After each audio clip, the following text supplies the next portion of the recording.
3 jours de pèlerinage. Dans ce quartier, les femmes fourrures amassent des fruits qui pourrissent dans leurs poches. Alcool de poisson et de verdure, odeur de loutre à la commissure des lèvres.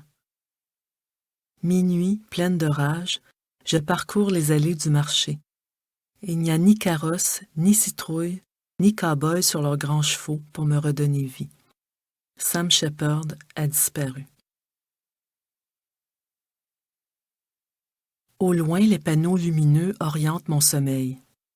Relié par un tube à l'existence, je respire sur les vers d'Alda Merini.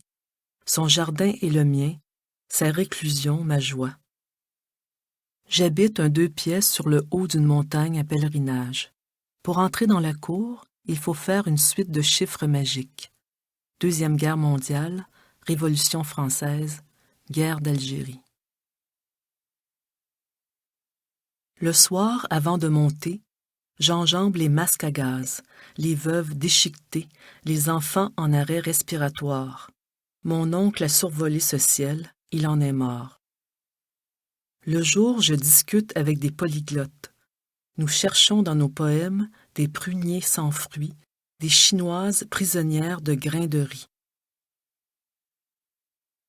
Les vers tombent un à un dans le fracas comme dans un salon de quilles un dimanche après-midi.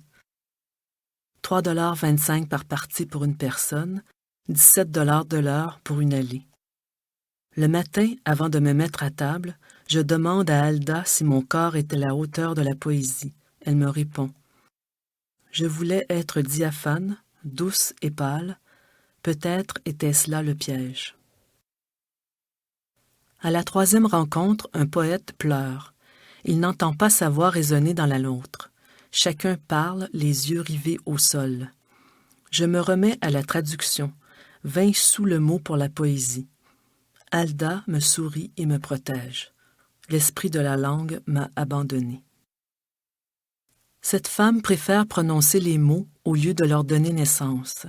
La poète a raison. Je lis sans comprendre. Un exercice humiliant qui me rappelle les ébats d'une femme, les chevilles attachées aux poignets. Comment écrire à 4 pattes? Seulement la langue, dans l'exiguïté de la pièce, A refait surface, crayon dans la bouche. Elle me demande de les tailler.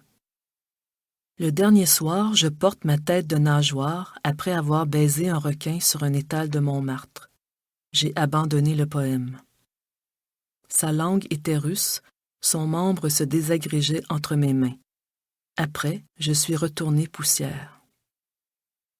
Tout est révélation, plumes, moussons, cheveux en croûte.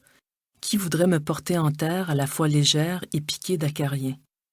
Si je reviens, je veux voyager avec des âmes à bout de bras, tirées par des cercueils de verre.